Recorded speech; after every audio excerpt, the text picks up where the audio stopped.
প্রায় ভোর রাত্রির থেকে জেগে আছি শুধু কাঙ্ক্ষিত ওই কাঞ্চনজঙ্ঘা দেখার জন্য। আসলে কি বলতো, যখন দেখলাম আকাশটা কাল বিকাল থেকে পরিষ্কার হয়ে গেছে, তখনই একটু এক্সপেকটেশন ছিল যে হয়তো ভোরবেলা উঠে দেখতে পাবো। তবে এটাও সত্যি কথা, ঘুম কিন্তু আমার ভাঙেনি। ঘুম তোমাদের দাদার ভেঙেছিল।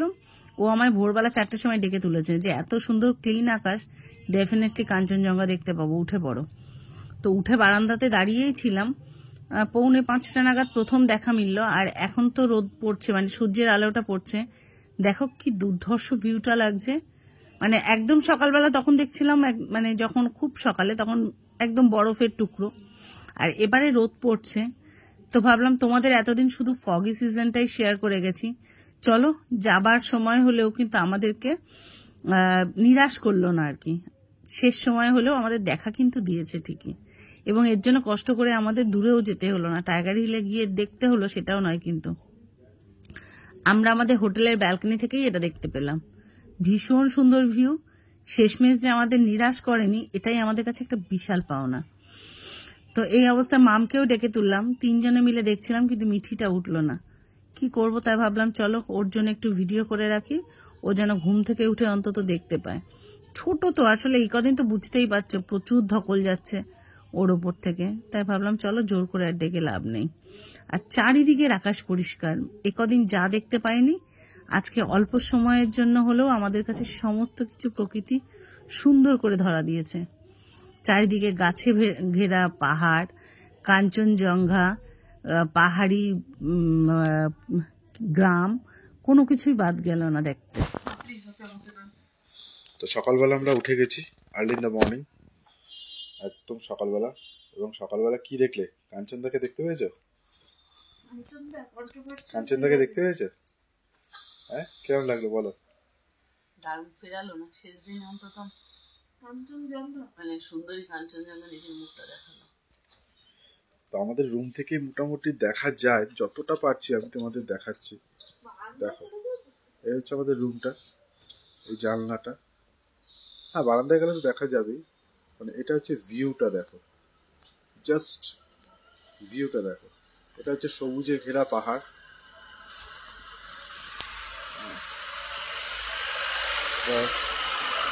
এটা হচ্ছে বারান্দা। এবার আমি আস্তে আস্তে ঘোরাচ্ছি, দেখো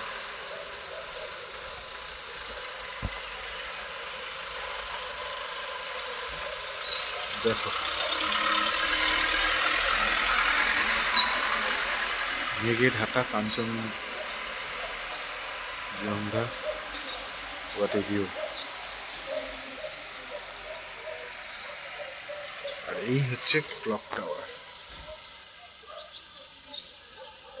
6:10 সম্ভবত এখন। হ্যাঁ, ক্লক টাওয়ারে দেখা যাচ্ছে 6:10। তো আমাদের রুম থেকেই এই ভিউটা পাওয়া যায়। তো চলো থাকো আজকে আমাদের সাথে, বাকিগুলো তোমাদের দেখাচ্ছি। গুড মর্নিং এভরিওয়ান, মৌসুমি লাইফস্টাইলে আরও একটি ব্লগে তোমাদের স্বাগত। আর সকালবেলা দাদা ব্লগটা শুরু করেছিল, আর বুঝতেই পারছো আমরা সবাই তৈরি হয়ে গেছি। আজকে আমাদের ফেরার দিন। তো এখন আমরা যে গাড়িটা নিয়ে কদিন আমরা ঘুরছিলাম, তো সেটা আসছে। এখন সকাল 9টা বাজে। আমরা এখান থেকে মিরিক যাব, নেপাল বর্ডার যাব, পশুপতি মার্কেট, এগুলো বেশ কিছু শিডিউল আছে, সেগুলো করে ডাইরেক্ট এনজিপি যাব। তো সেই জন্য এই যে আমাদের লাগেজ, হ্যাঁ লাগেজ গোছানো রেডি। তো আমাদের আজকে ফেরার পালা। তো চলো, আজকে ফিরবো, আজকে ওয়েদার ঠিক হয়ে গেছে। তো আজকে ওয়েদারটাও ভীষণ সুন্দর আছে। সকালবেলা তো পাবো না করে এত সুন্দর কাঞ্চনজঙ্ঘা দেখেছি। দেখিয়ে আসো কাঞ্চনজঙ্ঘাটা, সকালে বাপি দেখিয়েছে। তো খুব সুন্দর আজকে, অসাধারণ ভিউ। তো সেই ভোরবেলা কাঞ্চনজঙ্ঘা দেখার গুতে ঘুম আসেনি, মানে ঘুমাতে পারিনি, প্রায় ভোর 4টা থেকে জেগে। যাই হোক, যেতে যেতে গাড়িতে যদি একটু ঘুমাতে পারি ঘুমাবো। আমাদের টাইগার হিল আর যেতে হলো না। আমরা যে হোটেলটা নিয়েছি সেই হোটেলের রুমে বসেই আমরা কাঞ্চনজঙ্ঘা উপভোগ করলাম, সানরাইজ দেখলাম। It's excellent view. আমাদের উঁচুতে আর যেতে হলো। খুব সুন্দর। আমরা যে হোটেলটা নিয়েছিলাম না, সেকেন্ড টাইম শিফট করে দারুণ দারুণ। তো যাই হোক, তো চলো আমরা কোথায় যাচ্ছি না যাচ্ছি অবশ্যই তোমাদের সাথে শেয়ার করব, সঙ্গে থাকো। আর যেহেতু ফেরার পালা বুঝতেই পারছো, যে কোনো জায়গায় ঘুরতে গেলে যতটা ঠিক আনন্দ হয় ফেরার সময় মনটা ভারাক্রান্ত হয়, এটাই স্বাভাবিক। তো তার মধ্যেও বাড়িতে ফিরতেই হবে, বাড়ি ফেরার একটা অদ্ভুত আনন্দও থাকে। তো বেশ অনেক দিন হয়ে গেল, চলো এবার আমরা বেরোই। দিয়ে পড়েছি, আর আজকে আমি সামনে, আর এই যে পেছনে আমার টিম। হ্যাঁ টিম তো, হ্যাঁ দেখা যাচ্ছে। আর আমার কোলে কে দেখবে, দেখো আমার মহারাজও দেখতে দেখতে যাচ্ছে, ওকে আজকে আমি বসিয়ে নিয়েছি। এই যে ও দেখতে দেখতে যাক, ও আমার কোলের মধ্যে আছে বসে। ওকে একটা চাদর দিয়েছি, চাদরটা প্রয়োজন ভিত্তিক রাস্তায় খুলে দেবো, মানে যখন গরম অঞ্চলে চলে যাব, ওই জন্য সোয়েটারটা আজকে আর পরাইনি। আর এই যে গুড বাই দার্জিলিং।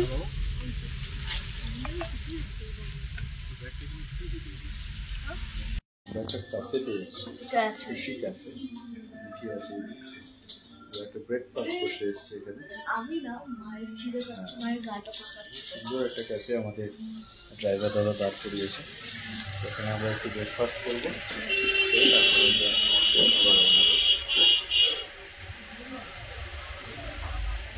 চলো সঙ্গে থাকো, আমরা একটু ব্রেকফাস্ট করছি। ক্যাফেটা খুব সুন্দর,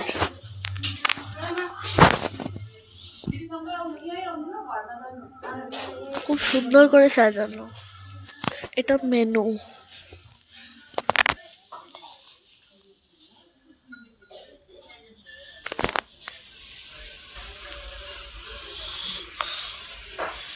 এটা মেনু। আর পুরো লাইব্রেরির মতো সাজানো জায়গাটা। ওয়াশরুম ওইদিকে আছে, ওরা দুজন গেছে একটু, এখানে আমরা ওয়েট করছি ওদের। Hello hello. তো আমি চা খাচ্ছি, আর ওরা এখনো খায়নি, খাবে, খাবার আসছে।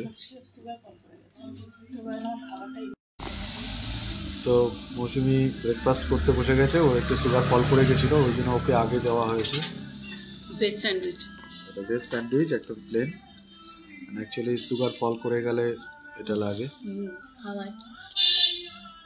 বাকিরা এখনো বসে আছে, মোটামুটি ওয়েটিং রুমে বসে আছে। They are all waiting for that.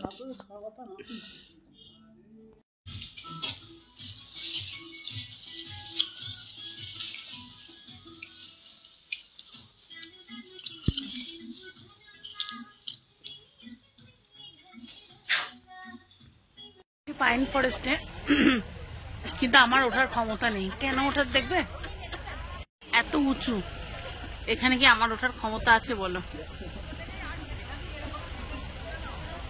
ওরা তিনজনে চলে গেছে, মাম, মিঠি আর ওর বাবা।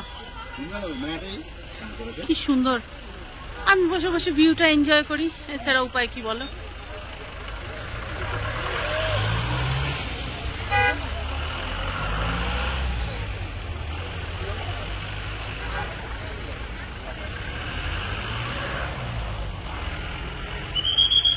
ওরা যে কত দূরে গেছে খুঁজেই পাচ্ছি না।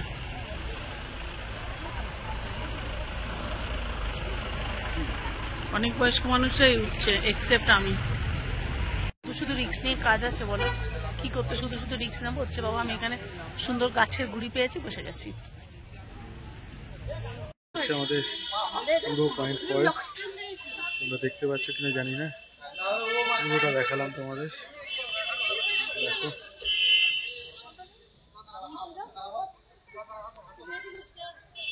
লোকজন না আসে। হ্যাঁ,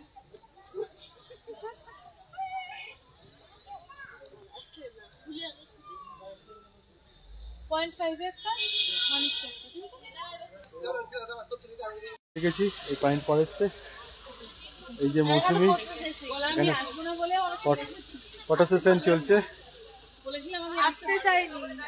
এই হচ্ছে পিছনে পাইন ফরেস্টটা, দেখো। তো আমি ভেবেছিলাম আমি উঠবো না, কিন্তু প্রকৃতির এত সৌন্দর্য দেখে নিজেকে থামিয়ে রাখতেও পারলাম না, আস্তে আস্তে উঠে পড়লাম।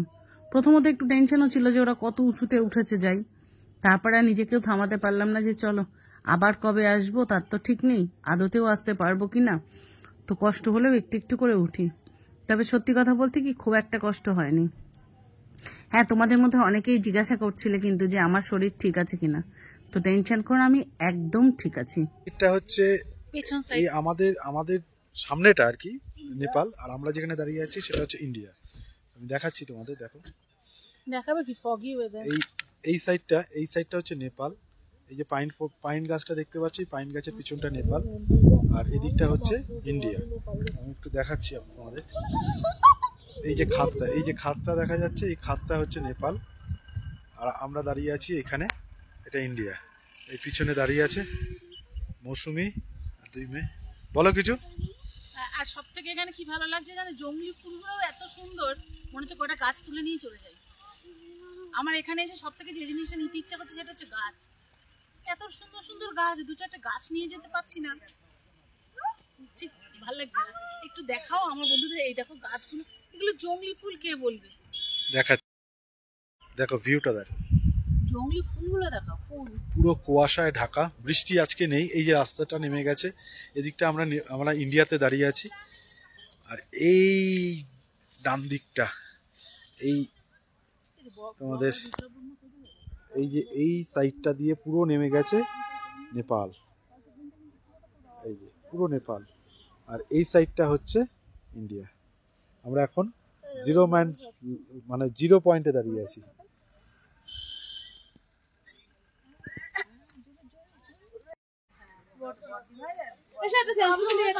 ওরা দুজনে মিলে। আমি তো পারি না, তুই তো সেই পরিস্থিতি তুই যাবি বড় হবি। এই চলে গেল দেখো, আমি এখন ছবি তুলবো না, একটা চার্জের পিছনে গাড়ি।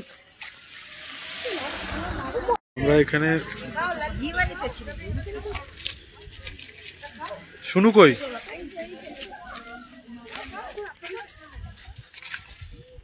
মৌসুমি এখন এই মার্কেটে ঢুকে গেছে, এখন এই নেপাল বর্ডারের সামনে চলে এসেছি আমরা। শুনু এখানে আছে, মাম এখানে আছে,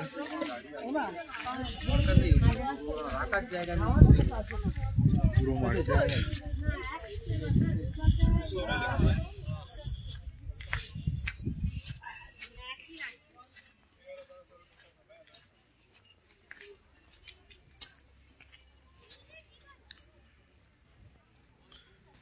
This is on the border of Nepal.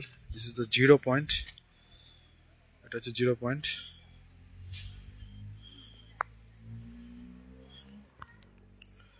পাশেই একটা মার্কেট, ছোট্ট মার্কেট, আমরা এখানেই আছি এখন। তো এবার চলে এসেছি আমরা নেপালে। এই যে নেপাল, আমরা যে পাশটা দেখাচ্ছি এ পাশটা নেপাল, আর পেছন সাইডটা হলো ইন্ডিয়া। আমরা কিন্তু নেপালে অলরেডি ঢুকে গেছি। ওই পেছনটায় হচ্ছে চেকপোস্ট আছে, আর এখান থেকে আমরা ওই যে দেখাচ্ছে না ওখানটায় চেকপোস্ট, ওখানে আমাদের আইডেন্টিটি ভেরিফিকেশন হলো, আইডেন্টি কার্ড দেখানো হলো, মানে আধার কার্ড, ভোটার কার্ড এগুলো চেক হলো প্রত্যেকের, দেখে ওখানে নাম এন্ট্রি হলো। ওখানে হচ্ছে 2 ধরনের পুলিশই আছে, ইন্ডিয়ান পুলিশ, নেপাল পুলিশ। তো তারপরে আমাদেরকে ভেতরে এন্ট্রি মানে ঢুকতে দিল আর কি। আর এ পাশে আমরা দাঁড়িয়ে আছি, এটা কিন্তু নেপাল মার্কেটের মধ্যে। এবার এখান থেকে খুব কাছে আছে হচ্ছে পশুপতি মার্কেট, সেখানে অবশ্য গাড়িতে যেতে হবে। পিছনে আছে ওরা, ওই গাড়ির পিছনে আছে ওরা।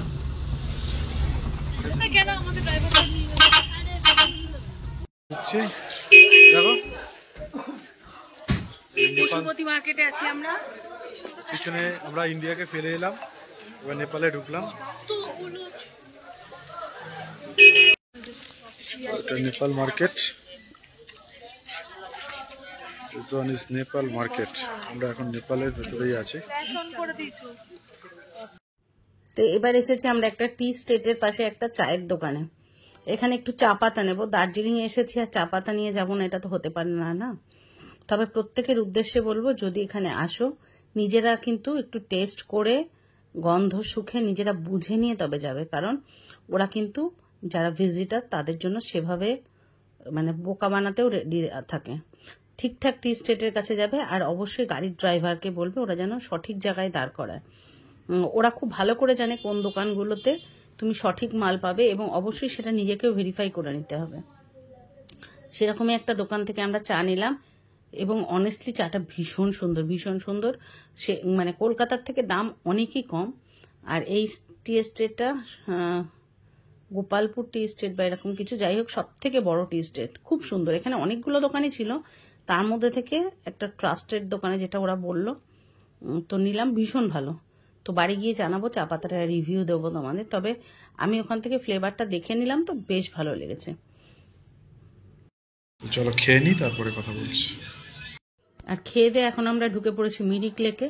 আর এই দেখো ছোট্ট মিঠি সেজে গুজে, মামকেও অনেক রিকোয়েস্ট করলাম, মাম বড় হয়ে গেছে তো লজ্জা পেয়ে গেল। আর এখানে চলছে মিঠির ফটো সেশন। মামকে অনেক বললাম, মাম তুই একটু পড় না, স্মৃতি হয়ে থাকবে। বললো না, আমি বড় হয়ে গেছি, আমাকে ভালো লাগবে না। বুনুকেও কোনোভাবেই পড়লো না। আমি বললাম কত বড়রা তো পড়ে, শুনলই না। আর ও ছোট্ট মিটি কি আর নিজেকে অ্যাভয়েড করতে পারে? ও দেখো গ্যাদা গাছের পাতাগুলোকে চা গাছের পাতা ভেবে চা পাতা তুলছে। এমন হাসি পাচ্ছিল ওকে দেখে, কিন্তু ও কিন্তু খুব এক্সাইটেড, খুব খুশি। অনেক টাইপের ছবি তুলেছে, ছবি পোস্ট করেছে, মাম অবশ্য ফেসবুকে করেছে। আর মিঠির অল টাইম ফটোগ্রাফার হচ্ছে ওর দিদি। ও দিদির ছবি ছাড়া ও পছন্দ করে না, আবার মাম আবার ওর বোনের ছবি, মানে বোনের তোলা ছবি ছাড়া পছন্দ করে না। তো যাই হোক, মিরিক লেকটা ভালোই লাগলো। তবে এতটা খাটনি করে এতদূর না এলেও পারতাম এখন মনে হচ্ছে, কারণ এই ধরনের ভিউ কিন্তু আমরা চাইলেই দেখতে পাই কলকাতায় বসে, নলবন টলবনে, সেটা ঠিক কথা। তবে হ্যাঁ, পাহাড়ের ওপরে একটা মানে লেক, এটাই ভালো লাগার। আমার মিঠি বসে আছে, সামনে মিরিক লেকে বোটিং হচ্ছে, আমরা এটাই উপভোগ করছি। সামনে পাইন ফরেস্ট, আর এই হচ্ছে মিরিক লেক। বোটিং করবো ভেবেছিলাম, কিন্তু আমাদের হাতে এখন আর সময় নেই, কারণ ট্রেন, হ্যাঁ অলরেডি আমাদের টাইম ওভার। এখনই 4টে বেজে গেছে। এদিকে আকাশের অবস্থাটাও খুব একটা ভালো না, আকাশ খুব মেঘলা করে আছে। বাচ্চাদের নিয়ে ঠিক সাহসও পাচ্ছি না। আর তারপর কি বোটে উঠবো আমরা, হয়তো 8 ঘন্টাও বসতে পারবো না, 10 মিনিটের জন্য। আর আমাদের কলকাতাতে তো সবকিছু মানে পার্কে গেলেই তো পেয়ে যায় না। আর এই যে দুই বোনে ওখানে বসে এখন গুলতানি মারছে। চলো, দেরি হয়ে গেছে। তো চলো সঙ্গে থাকো, ফিরে আসছি কিছুক্ষণ বাদে। তো এবার ফেরার পালা, সমস্ত কিছু দেখা সারা। এখান থেকে এবার যাবো আমরা এনজিপি। সেই সকাল 9টায় গাড়িতে উঠেছি, জানি না 7টার মধ্যে ঢুকতে পারবো কি না, কারণ 7:45-এ আমাদের ট্রেন। তবে হ্যাঁ, যে করে হোক ঢুকতে তো হবেই, ড্রাইভার বললো জোরেই চালাবে, কিছু করার নেই। আর অনেকেই প্রশ্ন করছিলে যে আমার শরীরটা খারাপ হয়েছে কিনা, আমি ঠিক আছি কিনা, কাছাকাছি কোথাও গিয়ে ডাক্তার দেখাতে। তো ঈশ্বরের আশীর্বাদে এখনও ঠিক আছি। আর হ্যাঁ, আমার এখানে কোথাও ডায়ালিসিসের প্রয়োজন হয়নি, তবে জানি না কলকাতায় গিয়ে কি হবে। টিল নাও এখনও আমি ঠিক আছি। আমি যেটা ভয় পেয়েছিলাম পাহাড়ের উপরে উঠে শ্বাসকষ্ট হতে পারে, সেরকম কিছু হয়নি। তবে দেখা যাক কলকাতায় গিয়ে কি হয়। আজ বাড়ি ফিরছি, কালকে গিয়ে পরে, মানে আজ বাড়ি ফিরছি না, আজকে ট্রেনে উঠছি, কালকে ফিরবো, গিয়ে পরে ডায়ালিসিস নিতে হবে। কিন্তু আমার টেনশনটা সেখানেই, যে এতটা জার্নি করে যাচ্ছি, মানে সারাদিনই ধরো গাড়িতে তোমরা দেখলে, রাত্রেবেলাটা ট্রেনে, তারপরে আমি গিয়ে ডায়ালিসিস কতটা নিতে পারবো, শরীর কতটা সাপোর্ট দেবে, এটাই আমার একটা টেনশন। এবার বাড়ি ফেরার পালা, কিন্তু বড্ড মন খারাপ লাগছে। এত সুন্দর একটা পরিবেশ, এত সুন্দর ওয়েদার ছেড়ে যেতে তো হবেই। এখন না, এখানে এখন 4:15 বাজে, কিন্তু মনে হচ্ছে 4:30 বাজে, বেজন থেকে বলছে। তো মনে হচ্ছে সন্ধে নেমে এসেছে, এতটাই মেঘ। দেখে মনে হচ্ছে না পুরো সন্ধে হয়ে গেছে। আর সবচেয়ে ভালো লেগেছে আমার এই কাঠের বাড়িগুলো আর এই সুন্দর রাস্তার ভিউ। আসার সময় আমরা এসেছিলাম সিএসিতে, আর এটাই স্বাভাবিক, যারা সমতলের সমান রাস্তায় চলে। এবার যে মানে আমাদের যে সিটগুলো পাহাড়ে আসা, দুটো লোয়ার দুটো তাদের জন্য তো এটা একটা কূপের মতোই হয়ে যাবে পর্দাটা দিলে। তো এবার একটু কমফোর্টেবলি যেতে পারবো। ট্রেন হচ্ছে 7:45, তাই তো? যেহেতু সন্ধ্যাবেলার মধ্যেই ধরো 7:45 তাদের ট্রেনে উঠে গেলে আমরা সুন্দর করে ঘুমাতেও পারবো। ভোরবেলা গিয়ে পৌঁছাবে 5টা 5:30টায়, সম্ভবত 5:30টায় টাইম। যাই হোক, আর সুন্দর যেহেতু সিটগুলো রয়েছে, আর কূপের মতোই হয়ে থাকবে। টেনশন একটাই, খাবার এখনো কিছু কিনিনি, স্টেশনে গিয়ে খাবারের কোনো অ্যারেঞ্জমেন্ট করতে হবে, জানি না কি করব। কারণ রাস্তায় যখন যেখানে যেরকম পেয়েছি ব্রেকফাস্ট কোথাও করে নিচ্ছি, কোথাও লাঞ্চ করে নিয়েছি। আসার সময় তো বাড়ি থেকে খাবার নিয়ে বেরোতে পেরেছি। এখন দেখা যাক স্টেশনে গিয়ে, কারণ অলরেডি আমরা লেটে রান করছি না, তারপরে ওখানে গিয়ে কি খাবার পাবো কিছুই বুঝতে পারছি না, তবে দেখা যাক, কিছু একটা অ্যারেঞ্জমেন্ট তো করতেই হবে, বাচ্চারা আছে সঙ্গে না। খাওয়া দাওয়া কমপ্লিট হয়ে গেছে, লিমিটি শুয়ে পড়েছে, বিছানা করে দিয়েছি। আর নিচে এই যে অলরেডি নাক ডাকছে, আওয়াজটা শুনবে? অলরেডি নাক ডাকা শুরু করে দিয়েছে। আর এই যে মাম বসে আছে বিছানা। ও না না না, গোপালকে দেখা গোপাল। এই যে দিদি, আমার বিছানা এখনো হয়নি, আমার বিছানা এখনো করিনি, করবো। আর এই যে গুড নাইট বলে দে। Good night. তো চলো, সবাই ভালো থেকো, সুস্থ থেকো। আবার নতুন একটা কিছু নিয়ে কালকে মৌসুমি হয়তো আসবে। মাম কিছু বলবি? আমি কি বলবো, তুমি তো বলে দিচ্ছ, কারণ বাপি ভালো ব্লগ করে, বলে দাও, তুমি বলে দাও। আজকে ভিডিওটা এই পর্যন্তই থাকলো। সবাই যে যেখানে আছো ভালো থেকো, সুস্থ থেকো। ভিডিওটা ভালো লাগলে লাইক কমেন্ট শেয়ার করো। আজকের জন্য গুড নাইট। ট্রেনটা আমাদের 1.5 ঘন্টা লেটে চলছে। চলো, good night brother. Good night. Tata.